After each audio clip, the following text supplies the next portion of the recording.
Saha viryam karavavahai tejasvinavaditamastu ma vidvishavahai. Om Shanti Shanti Shanti. May Brahman protect us. May he guide us and give us strength and right understanding. May love and harmony be with us all. Om Peace, Peace, Peace. And good evening. We're continuing with the parables of Sri Ramakrishna as retold by Swami Abhedananda. So these are a slightly different selection and a slightly different retelling of some of the parables that we're normally used to hearing in the Gospel of Ramakrishna, because of course M was not there every day. He was there sometimes and sometimes not there. So obviously he would not have heard all of the parables that Sri Ramakrishna would have told, but some of the other direct disciples were there on other days and they heard other parables. So this is the selection that Swami Abhedananda remembered and then of course retold as accurately as he could. And of course it's his English translation. They weren't hearing them in English, they were hearing them in Bengali. So they're going to be in translation. So there again, you might find some differences between the way, say, Swami Nikhilananda would have translated what M wrote in Bengali and what Swami Abhedananda translated himself into from Bengali into English. All right, so we're going to start with the rather famous one about the snake that had to be taught to hiss. So that's parable 540 in this particular set. So are we ready with 540? The snake dwelt in a certain place. No one dared to pass by that way, for whoever did so was instantaneously bitten to death. Once a Mahatman, a high-souled person, passed by the road, and the serpent ran after the sage in order to bite him. But when the snake approached the holy man, the snake lost all his ferocity. It was overpowered by the gentleness of the yogin. Seeing the snake, the sage said, "Well, friend, thinkest thou to bite me?" The snake was abashed and made no reply. The sage said, "Oh, hearken, friend, do not injure anybody in future." The snake bowed and nodded agreement. The sage went his own way. The snake entered his hole. And the snake began to live a life of innocence and purity without even attempting to harm anyone. In a few days, all the neighborhood began to think that the snake had lost all his venom and was no more dangerous, and so everyone began to tease him. Some pelted him. Others dragged him mercilessly by the tail. In this way, there was no end to his troubles. Fortunately, the sage again passed by that way. And when he saw the bruised and battered condition of the poor snake, he was very much moved. And he wanted to know the cause of the snake's distress. "Well, sir, this is because I do not injure anyone after your advice. But alas, there are so merciless." The sage said, "Oh, my dear friend, I simply advised you not to bite anyone. But I did not tell you not to frighten others. Although you should not bite any creature, still you should keep everybody at a considerable distance by hissing at them." Yeah, and of course, if we could be developed enough spiritually to be like the yogin and have everyone be peaceful around us, then that's a whole different story. But the snake wasn't at that level. The snake wasn't at the level where his mere presence made all the little boys very peaceful and loving. they were still naughty little boys and liked to tease and taunt things. So they tortured the poor snake. So he had to defend himself. So you have to know what your own spiritual development is and at what stage you are. And you have to, it's like putting a fence around a young tree in order to protect it. And once it's a great big tree, it doesn't need that little fence anymore. So your defenses need to be up and in place in order to protect yourself as you are developing spiritually. Mm-hmm. And of course, remember that just like this yogin, taming this snake so quickly just by his presence, St. Francis is another example of that. There are several examples of that. Swami Vivekananda and Swami Brahmananda both tamed wild animals with their mere spiritual presence. All right, let's read about the fisherwoman, another famous story. The fisherwoman, on her way home from a distant market, was overtaken by a storm at nightfall. So she was compelled to take refuge in a florist's house near at hand. The hospitable florist received her very kindly, led her to spend the night in a room next to his garden. But the fragrant atmosphere of the place was too good for the fisherwoman. She could not sleep for a long time. At last, when she discovered that the sweet aroma of the flowers in the garden kept her awake, she sprinkled water on her empty basket of fish, placed it close to her nose, and immediately fell into a sound sleep. Such indeed is the power and influence of bad habits over all those who are addicted to them. They cannot enjoy the uplifting influence of the spiritual atmosphere. Yeah, that reminds me, this is going back a long ways, but when I was a kid, there was a sitcom called I Married Joan, I think. I think it was this one. I may have gotten them conflated, and the whole episode was based upon this manhole cover out in the street, and every time somebody ran over the manhole cover, it went tick-clunk, tick-clunk. So all night long, they kept getting woken up by tick-clunk, and so they kept trying to get the city to fix it, and it went on and on and on.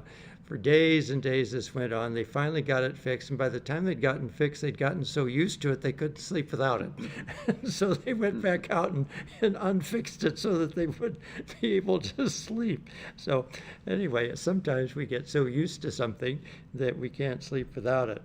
Of course, around here we get so used to hearing the freeway that if you go someplace that's dead quiet, it seems very, very peaceful and yet a little bit different. You know, you're just not quite used to it being quite so dead silence. And if you're completely alone, it may almost feel a little nerve-wracking to be quite so quiet. People that live near the ocean, too, get used to hearing the ocean waves crashing. And then if there's someplace where they don't have that, they have to get one of those artificial sound things that generates ocean waves for you. All right. Next one. Yeah, let's do the next one. A rich Marwari merchant asked the Bhagavan, "Lord, I've renounced everything. Why then do I not find God?" The Bhagavan replied, "Your mind is like the leather jar of oil from which, though all the oil has been removed, the scent of the oil still remains. So though your mind has renounced the world, the scent of worldly desires still clings to you." Yeah, I think Ramakrishna used an example, too, of the jar that it had garlic in it, too. It's hard to get rid of the garlic odor. All right, let's read one more here. A disciple once asked the Bhagavan how to conquer lust. For though he passed his life in religious contemplation, yet evil thoughts did arise in his mind now and then. The Bhagavan replied, there was a man who had a pet dog. He would caress him, carry him about on his lap, and play with him and kiss him. A wise man, seeing this, told him, not to give so much attention to his dog. It was an unreasoning brute, after all, and, well, it might bite him one of these days. The owner of the dog took the advice to heart. He threw away the dog from his lap, and he resolved never again to fondle and caress him. But the dog, he could not understand the changed feelings of his master. He would run to him frequently to be taken up and petted. Being beaten several times, the dog at last kept away from troubling his master. Such is your condition also. The dog of lust that you've nourished so long in your bosom will not easily leave you, though you may wish to leave him. However, there's no harm in it, though. The dog may come to you to be petted, but don't. Do not caress him. Give him a good beating whenever he approaches you. In the course of time, you will be freed from this dog. That's weird. Yeah, I don't think a Westerner would tell it in the context of a dog. But in India, dogs are not as frequently seen as pets. Many of them are sort of stray street dogs, and very few people have pet dogs. And so there's a cultural gap here, and you have to be aware of that whenever you read parables. That sometimes things in certain contexts mean something to the people of the area from which that parable comes. If you read fairy tales, you have to know the context of the fairy tales. Was it a German fairy tale or a French fairy tale or an Italian fairy tale? Because there may be some cultural significances to some of the articles mentioned in the fairy tale that have a symbolism for those cultures. And so, similarly, we have to realize that, from a normal Western standpoint, where you're used to having pet dogs, to think that you're going to beat your dog to keep it away from you is just a very odd way of trying to get this point across. But the point is, just whenever you're trying to break a bad habit, you have to find some way to do that. It's not all that easy to break a bad habit. The tendencies are pretty strong. So you have to find something else to do, or you have to remind yourself of all the negative consequences of the bad habit. And so, there are all sorts of techniques of breaking bad habits. Try to replace the bad habit with a good habit.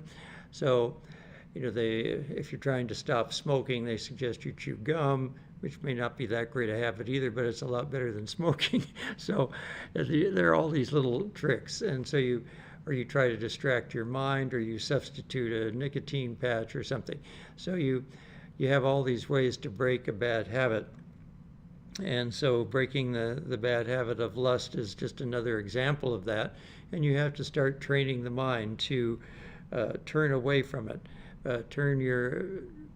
Use it as a cue to turn your thoughts towards doing japam, or thinking all the negative consequences of the lustful feelings and so forth. So that's really the essence of the story, and don't worry about the details about whether it's a dog or some other example. Just realize that the point is that you have to be diligent in order to form a new habit and break an old habit. All right, let's skip the next one. They get a little repetitious. He's collected all these according to topic, so that sometimes they get a little bit repetitive. But let's this one's kind of a fun one. 545. Let's read about the Brahmin and the cloth merchant. A poor Brahmin had a rich cloth merchant as his disciple. The merchant was one of the most miserly of men. One day, the Brahmin stood in need of a small piece of cloth to serve as a covering for a sacred book. Going to his disciple, he asked for this piece of cloth. The merchant replied, "Oh, I'm very sorry, sir. Had you told me of this a few hours earlier, I would have given you the thing wanted. Unfortunately, I don't have a small piece of cloth now for your purposes. However, I will keep your wish in mind. And remind me now and then of it if you so please. The Brahmin went away disappointed. The conversation between the guru and his worthy disciple was overheard by the wife of the latter from behind a screen. She at once sent a man after the Brahmin and, calling him inside the house, asked him, "Reverend Father, what was it that you were asking from the master of the house?" The Brahmin related all that had happened. And the wife said, "Oh, please go home, sir. You will get the cloth tomorrow morning." When the merchant returned home that night, the wife asked him, "Do you close the shop?" The merchant said, "Well, yes. What's the matter?" "Go at once and bring 2 of the best cloths of the shop." Where's the hurry? I'll give you the very best cloths tomorrow morning." But the wife said, "No, I must have them just now or not at all." So what could the merchant do? It was not the spiritual guru whom he could send away with vague and indefinite promises, but it was the curtain guru, whose behests must be instantaneously obeyed, or there'd be no peace for him at home at all. So at last the merchant went back to the shop, opened the shop, got the cloths, and brought them to his wife. Early the next morning, the good lady of the house sent the clothes to the guru with this message: "If in future you want anything from us, ask me, and you will get it." Therefore, those who pray to the merciful Divine Mother and ask for her blessings have better chances of having their prayers heard than those who worship God in his sterner paternal aspect. Yes, I've asked this in interfaith classes because, especially in the Protestant tradition, there's no thought of God as mother, and in the Catholic tradition, there's Mother Mary, but she doesn't have a God status or a goddess status. So, but I'll ask them, if you've got a problem and you need something or you need some help, who do you go to first, mother or father? And they all said mother. Everybody says mother. It's just so universal. Mothers are easier to deal with and more gracious and more apt to give you what you need. So, and this, of course, is mentioned in our tradition. There's the idea that if you want to get to Ramakrishna, pray to Holy Mother to get you to Ramakrishna. And in the Catholic tradition, you pray to Mother Mary in order to get to Jesus. So this is a common idea that the mother aspect is the bridge, you could say, to get you to the absolute. This is another good one, 546. Question: why do you not lead a family life with your wife? The god Kartikeya, the leader of the heavenly army, once happened to scratch a cat with his nail. On going home, he saw there was the mark of a scratch on the cheek of his mother. Seeing this, he asked her, "Oh, mother dear, how have you got that ugly scratch on your cheek?" His mother, the Durga, said, "Child, this is thy own handiwork, the mark scratched by thy own nail." Then he asked in wonder, "But mother, how is it? Never remembered to have scratched you." The mother replied, "Hast thou forgotten having scratched a cat this morning?" "Well, yes, I did scratch a cat. But how did your cheek get marked?" "Dear child, nothing exists in this world but myself. I am all creation. Whomsoever thou hurt me." Well, Kartikeya was greatly surprised at this, determined never to marry. For whom would he marry? Every woman was a mother to him. I'm like Kartikeya. I consider every woman as my divine mother. Of course, this is reminiscent of when Sri Ramakrishna got a mark on his back from the boatman slapping someone. And also, I think when someone walked across the grass, he felt the footprints on the grass. So he was so identified with the whole universe, he himself, and he had that mother aspect within himself, you see. So from all his worship of the Divine Mother, he had absorbed that.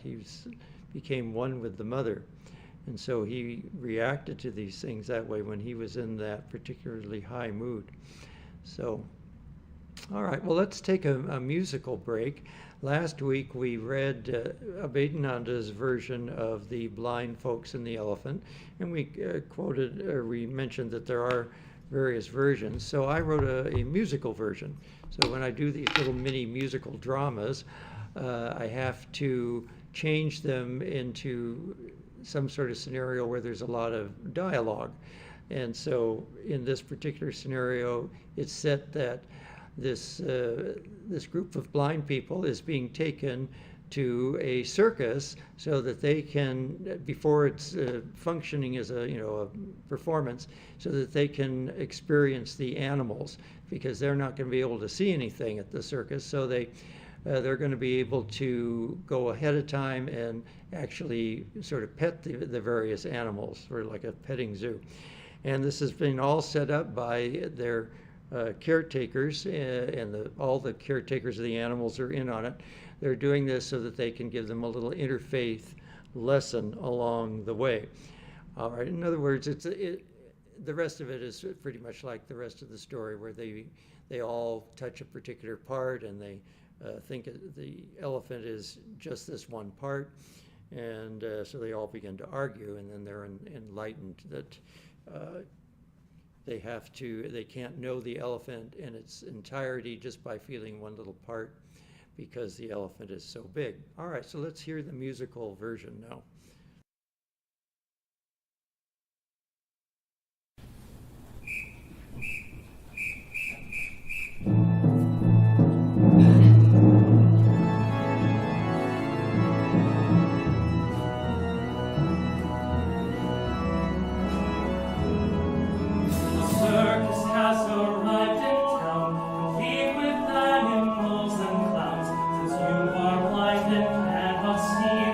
I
So that's the musical version of the blind folks and the elephant, and certainly it is a common problem that we tend to put God in our own little box. Perhaps someone's had some sort of glimpse of God, some sort of spiritual experience, and they think that's it. That's all of God. They've experienced God, and they know it all. But unfortunately, that's just a part of it. There are all sorts of spiritual experiences. You have someone like Swami Brahmananda saying that samadhi is the beginning of spiritual life. You realize how vast the aspects of God are, and how many different aspects, and how infinite and really beyond human comprehension that the how do you put it? The lower can't understand the higher, or something, unless the higher allows you to. So, and then you can't put it into words, because words are inadequate. So, if you've been lucky enough to experience one little particle of God in a box, just realize that if you can express it in words, it's probably been a wonderful experience, but it's just one aspect, and other people have had other experiences that they can put in words that are going to be different, because each of those was a limited experience. So that's the parable of the blind folks and the elephants. All right. All right, let's see. Which one do we want to do next? All right, well, I'll just continue, I guess, with 547. Okay. The Brahmin met a sannyasin. Had a long talk. They talked on worldly and religious topics. Last, the sannyasin addressed the Brahmin. Behold, child, there's no depending upon anybody in this world.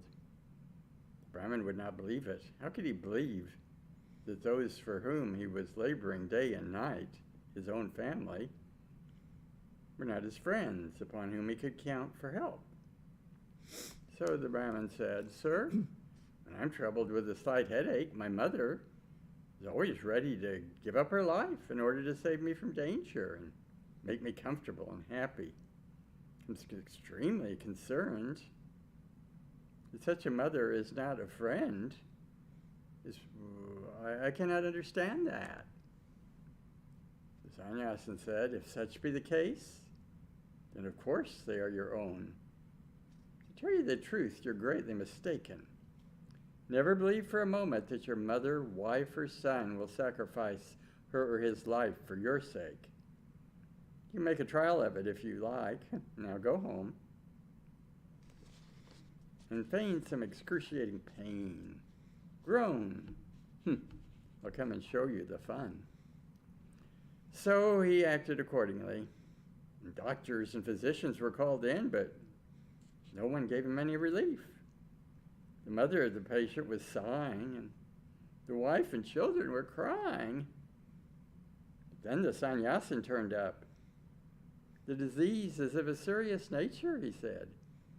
I do not see any chance of the patient's recovery, unless someone comes forward to give their life for the sake of the patient. At this, all of them looked aghast. Sannyasin addressed the mother. To live or to die will be the same thing to you.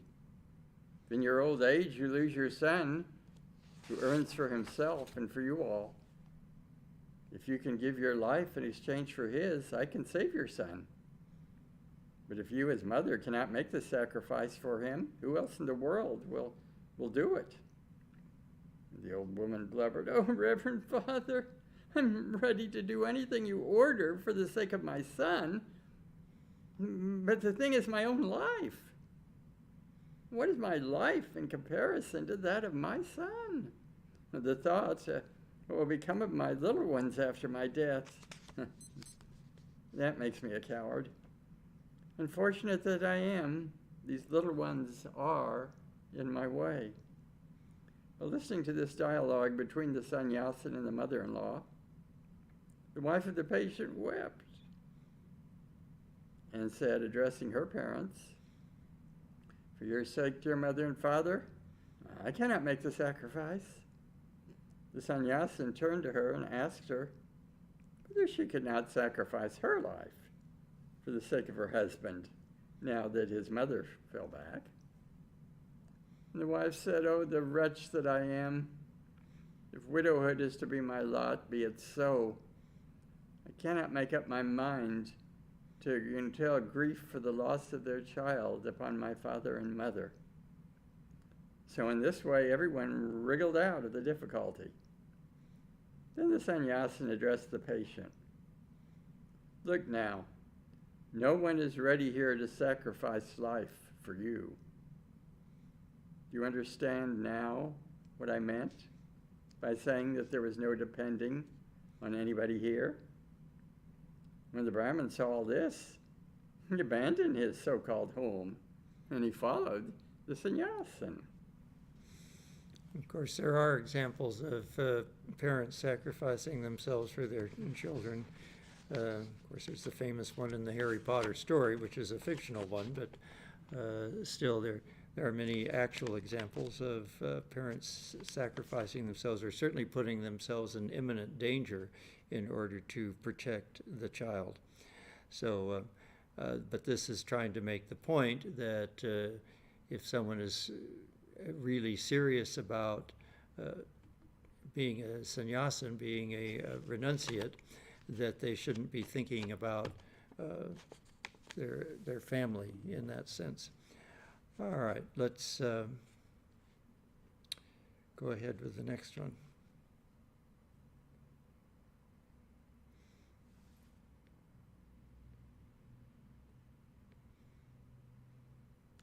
He who is fond of fishing and wishes to be informed of good fish in a certain pond, well, he quickly goes to those persons who have fished there.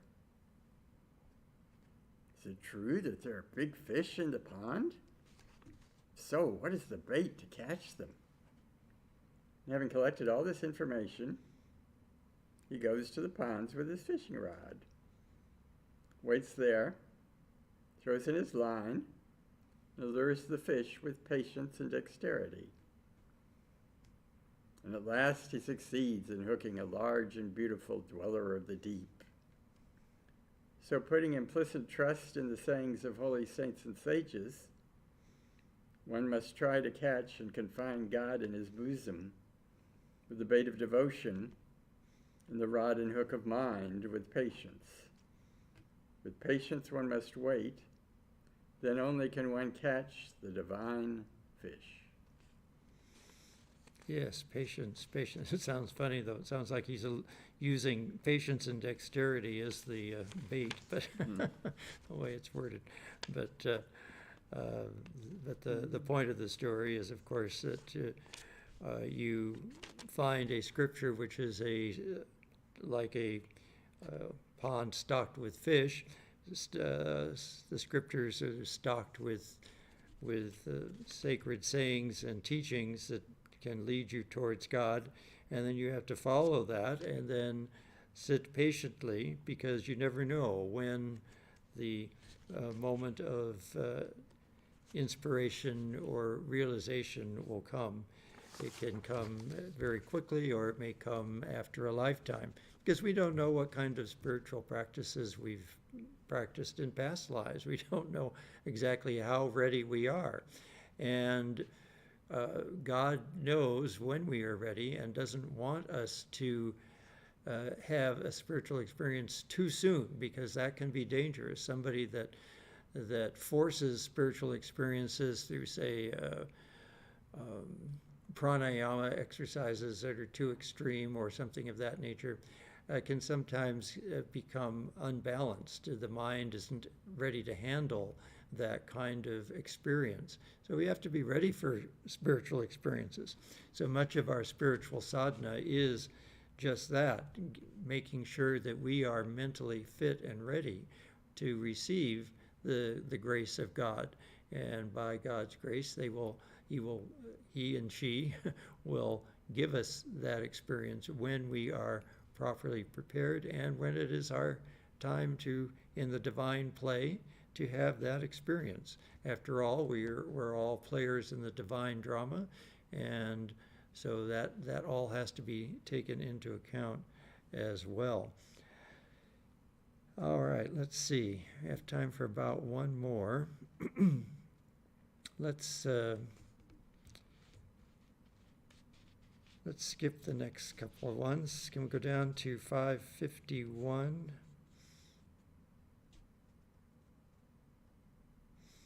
The tame mongoose. The tame mongoose had its home high up on the wall of a house. One end of a rope was tied to its neck, while the other end was fastened to a weight. The mongoose, with this weight, runs and plays in the parlor or in the yard of the house. But no sooner does it get frightened than once runs up and hides itself in its home on the wall.